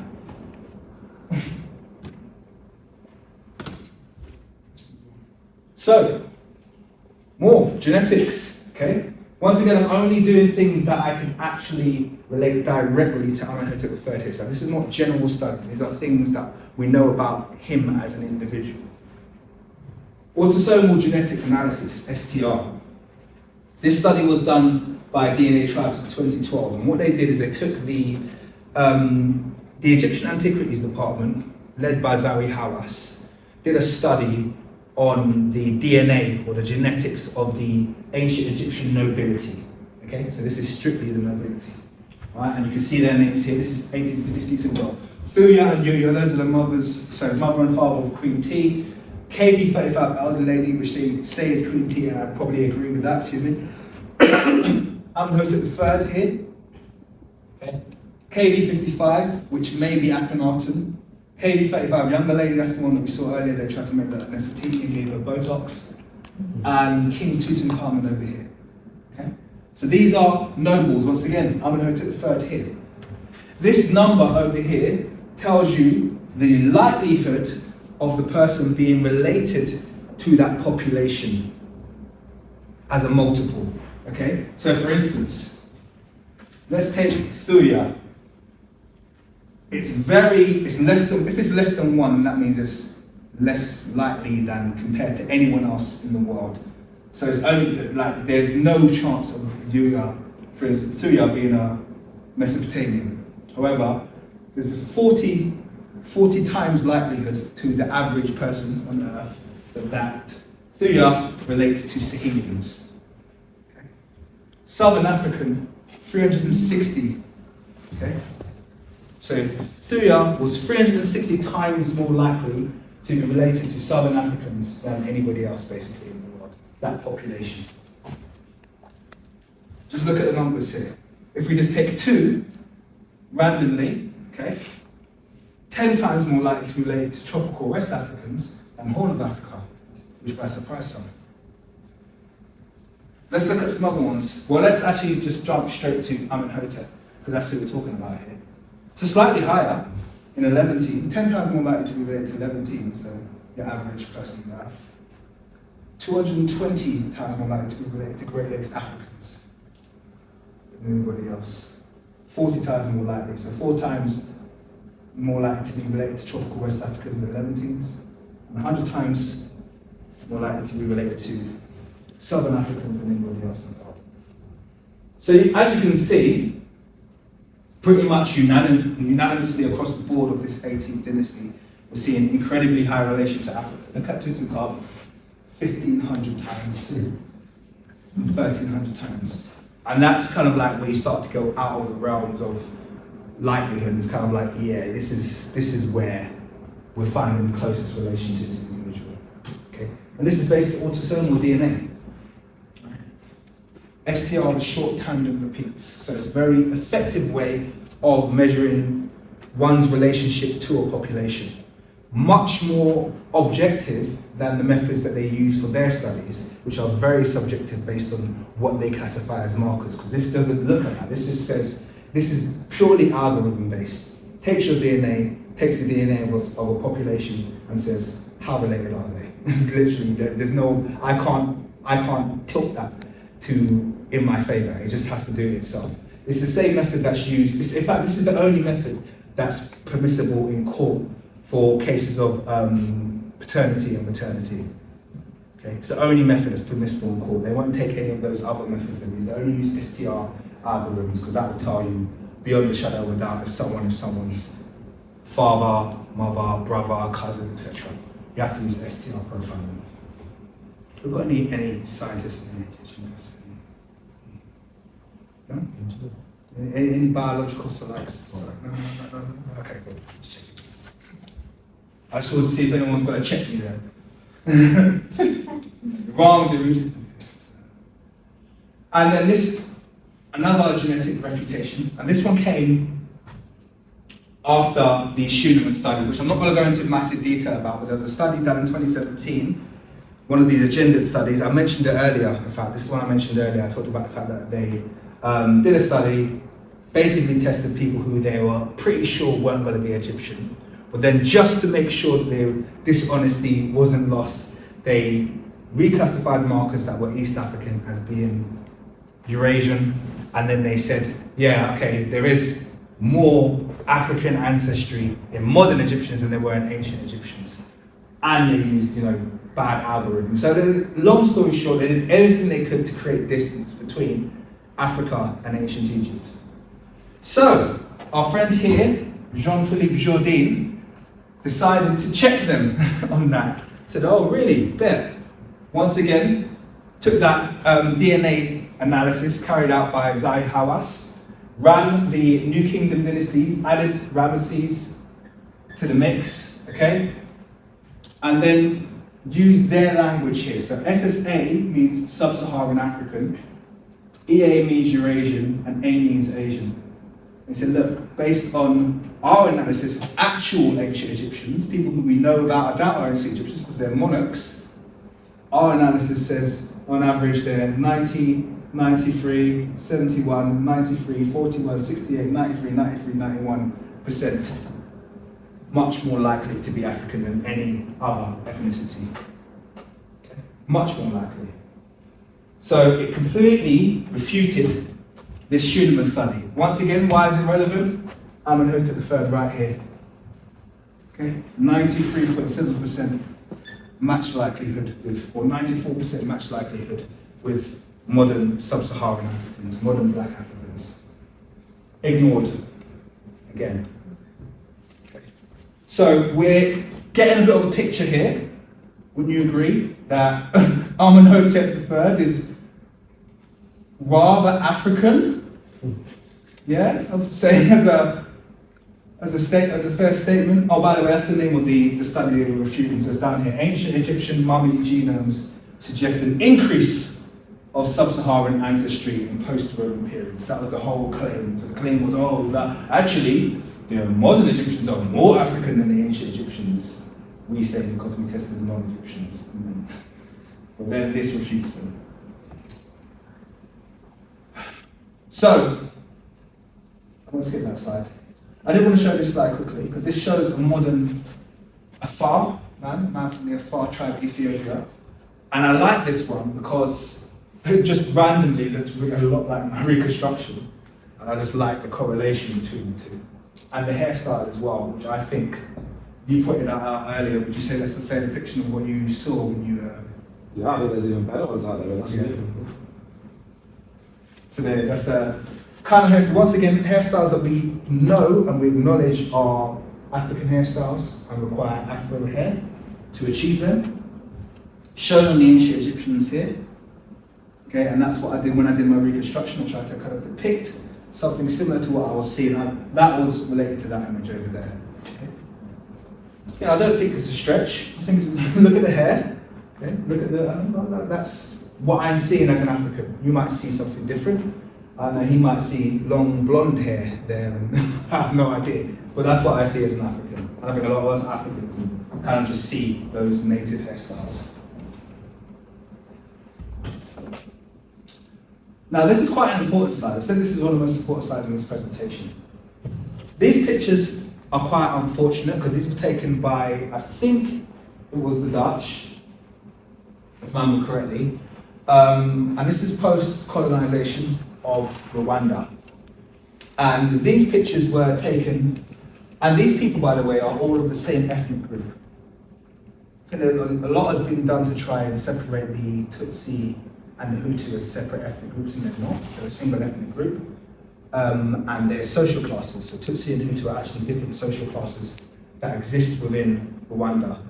Hutu can become a Tutsi if they manage to gain a certain amount of wealth. Okay, and it's to do with kind of like ownership of cattle, etc., etc. I'm not going to go into a lot of the spin that was put out, but this is a single ethnic group called the Banyarwanda people in Rwanda. And the reason I'm putting this out is because I just want you to take a bit of a look at the phenotypic range that we're seeing between these people. We've talked about different things here. We've talked about prognatism. Okay. We've talked about retrognatism. Okay. Which of these two is more black? Trick question. Which of these two is more African? Which of these two is more native? So we all agree that these two are just like, either of them could be your uncle, okay? Is the point, yeah? There's no, by the way, this is a spitting image of the side profile of my older brother. Spitting image of side profile of my older brother. Completely retrographic. And he has a very East African beanie that we teased him about his whole life. And he's a European, to be clear. I mean, that looks very similar to Amenhotep's Nodism profile being a lot of the photos from it. We can see an orthographic face there. That's when the face is essentially straight. Okay? We're looking at different broader noses versus really narrow nose. Okay. We're looking at large alveolar regions versus much smaller alveolar regions. Okay. We're looking at broad top lips versus narrow. Look at the amount of different phenotypes that are expressed in these 6 photos. This is one ethnic group. Okay. We're seeing a head that, actually that's probably dolichocephalic. I'm looking for a maybe, no, they're all dolichocephalic. That's the one that wasn't. I think they're all dolichocephalic. But we can get heads that are, that shape as well, ones that are much more flatter. But this shows the amount of difference that you can get within a single ethnicity in Africa. And I think those of you who are from really diverse looking ethnicities, like most of us are, will agree with that. Okay, Kenyans, who aren't an ethnicity, but you get the picture. I'm a Yoruba. We can go from the lighter skin to the darker skin to the beanest head to the squarest head, all within that single ethnicity. And this is just a depiction of African phenotypic diversity. Within African ethnicities, not just across the continent, within African ethnicities, we can experience so much physical diversity that isn't seen outside of Africa in that kind of range. And this is to do with essentially how old African genetics are. Okay? That's why they're very, very, very diverse, because they date back the longest. And this is very, very typical of the kind of phenotypic range that you would see in ancient Egypt. It's very typical. Let's finish up talking about Ramesses, and then I think we'll be good to wrap up this lecture. So, some honest feedback about Ramesses. Let me ask a question to the audience. Is this statue compatible with this mummy? Okay. Not a trick question. Feel free to give your honest answer, because there isn't a wrong answer here. No? Yeah. Go on, why? I can't even spot a resemblance whatsoever. Like the nose to the lips, to like the depth of the jawbone. It's all different. Fair. I like that answer. Anyone else? Anyone have a different answer? Go on. I have a question. Do mummies after death and after dehydration resemble the person in life? That is the right question. A right question. I feel like an iRobot there. That's the right question. First of all, I think a good question to ask is, how old was Ramesses when he died? Anyone know the answer to that? Over 90, definitely. 90 is the kind of earliest thingy, 96 is the oldest. The guy was nearly 100 years old when he died. And that's prior to being mummified for 4,000 years. Or 3,500 years, I should say. So over 90 when he died, how old do you think he was in this portrait? 40? I think younger. But I've seen it from the front, so that's unfair to ask you because you haven't seen it from the front. He was probably about early 20s in this portrait. He looks really young. It's the one that's in the British Museum. I'll show you the front view in a moment. So he's probably in his early 20s in this portrait, maybe latest 30. Okay.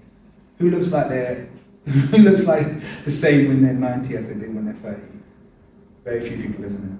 So we already know that there would have been a huge amount of physical change between him dying and him being alive. And then add to that your excellent observation regarding what kind of treatment or what has this face undergone. Because your observation was correct, they don't look compatible. However, let's just take a few things into account before we jump on and say, that mummy is not that person, because I think there's a possibility it could be the same person. So, I want to add a little bit of context to it. Let's have a look at a couple of those Rwandans now. Then look at the mummy, then look at the statue. Are we changing our opinion slightly? Is there a bit of compatibility there? Would you say? Yes or no? Be honest. Anyone seeing a bit of compatibility there? I'm seeing a bit of compatibility there. Okay. And I'm definitely seeing some compatibility here. From there down, that is almost the same individual profile view. And then they don't actually look too dissimilar as well. So you kind of start to see, actually, no, there could be something there. This is a statue of Ramesses from the front. It's a different one, it's not that one. It's a statue of Ramesses from the front. And it's kind of tying it together a bit, at least in my view. Let's carry on with this. This is my reconstruction of Ramesses. And this is how I tied it together. Okay. So this is genuinely just the aged version of my initial reconstruction. The hair of Ramesses, which everyone thinks is Eurasian hair because it's straight and it's red. Ramesses' hair is 100% African. I'll give you a definitive reason why it's 100% African hair. First of all, how old do we agree he is? Over 90, yeah? Who has their hair colour over 90 years old? No one. It's probably going to be all grey at that age, okay? Ramesses' hair is red or this colour because of henna, which you guys will know is a regional thing, okay? Henna and indigo are used in conjunction with each other to get black hair, but indigo doesn't last very long. I know that because I've done my beard with it before. It lasts for about a week and then the indigo fades, but then you're left with red hair, and that will almost always be permanent. So henna, they say, is semi-permanent, but as long as you don't scrub it heavily, it's gonna stay. So henna will stay, and your hair will stay that colour, and it will fade from a very bright red, eventually settle at an orangey yellow. Okay, and they've already established that Ramesses' hair definitely has henna in it, which is, by the way, an East African plant, not Asian. Okay, Asia inherited it from East Africa. Okay, so henna is an East African plant, and it's an East African tradition. Now, why do I say that this hair is definitely African and not European? It's not just the fact that it had henna in it. It's because Ramesses has been lying horizontal for in the region of, should we say, I know he was vertical for a little while. When they found him, he was vertical. But he's been out horizontal for about 100 years now. You know what hasn't happened? His hair hasn't fallen down. Okay. His hair hasn't fallen down. That's compressed African hair. That's the same as when you put a wave cap on and your hair looks all straight and stuff like that. But does your hair start blowing in the wind? No, it doesn't. It's stiff. Okay. Ramses' hair is not. If he was European, that hair would be falling down. Okay. It's not European hair. It's African hair. It's a result of compression. Okay. All African hair is very wiry in old age, especially when it's grey. Grey hairs don't grow tight. They grow. And in fact, let me just visualize that for you rather than me just saying it. Okay. This is African hair. Okay. This is a man from the Beja tribe. Okay. These are Rwandans. This is a Massa, man from the Okay, and this is, I'm trying to remember where he's from. Someone can tell, I think he's a Faux. This man's from the Faux tribe. These people all have hair like Ramesses. It just hasn't been compressed. If you put henna in it and you compress it, they would all look like Ramesses if you put them in a coffin for 4,000 years. No doubt about it. Look at this hair in particular. Yeah, would you agree? It's not very dissimilar from what you see there. Even has the henna.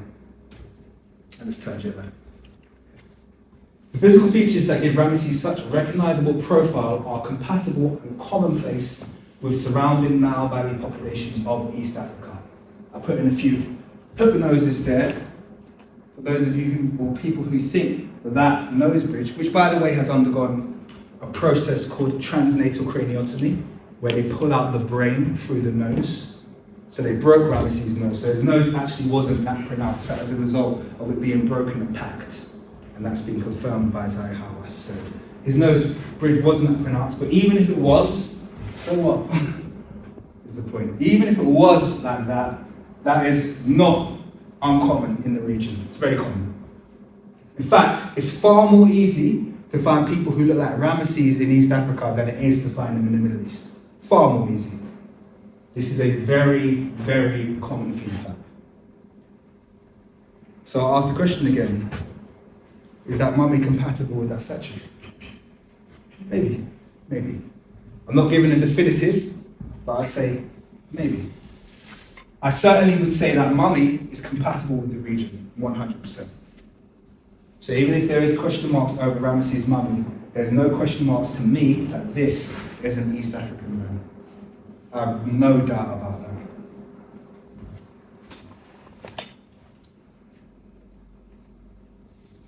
If you need more examples, why not? Okay. The infamous hook nose that people like talk about so much, oh, Ramesses got hook nose, oh, he's not African. Clearly haven't been to the region. Very common feature set. Look at also, let me just go back up. Look at the visual, look at that Ramesses' cheek, because these are things that people like to miss out. Ramesses is dolichocephalic, by the way, he has the bean head. Also has really, really strong cheekbones, which I showed in my reconstruction. By the way, by chance, when I aged this up, I didn't change it from here. So you can see this individual is this individual, nothing exaggerated, just run through an aging filter using AI, okay? And happens to have those cheeks. That's one of the things that actually led me to believe, looking at this, I was like, oh, that kind of works to me. I was like, that kind of works. I'm going to keep that. I think I've changed my mind about Ramesses. It could be him. Okay, just based on all of those factors. So that brings us to the end. In conclusion, there are professionals in this area who are excellent reconstructions for Caucasians, Negroes, or Malays. An artist is rarely good in all ancestries. That is a quote from Mr. Moraes, who made the reconstruction. So not only is he admitting that it's an art and not a science, he's also admitting that he's lacking the speciality, because he's really good at doing reconstructions of Brazilians and Europeans. He doesn't understand or even know about African phenotypic diversity, which we've been speaking about. You only know or appreciate African phenotypic diversity when you've lived in it and lived amongst it. A lot of people think that African only express one kind of face and one kind of phenotype. And yet, if you're familiar with different African regions, you understand how broadly Africans differ, even within ethnicities, but let alone across the continent. So I just said here, our analysis grounded in anthropometric, craniometric, genetic, cultural, and artistic evidence supports a representation of Amenhotep III as a visibly African individual of native East African stock. To ensure future reconstructions are accurate and respectful, it's crucial to incorporate and respect the mountains of anthropological data and involve African researchers in the process. And I did message Mr. Moraes about this and said, in future reconstructions of ancient Egyptians, reach out to me. I would gladly join your team, and we could see if we could contribute to your outcomes. And he seemed relatively open to it. So we'll see if that happens in the future. These steps are essential for overcoming the Eurocentric biases that have historically skewed the portrayal of ancient Egyptian figures. So yeah, that brings us to the end of this presentation. Thank you.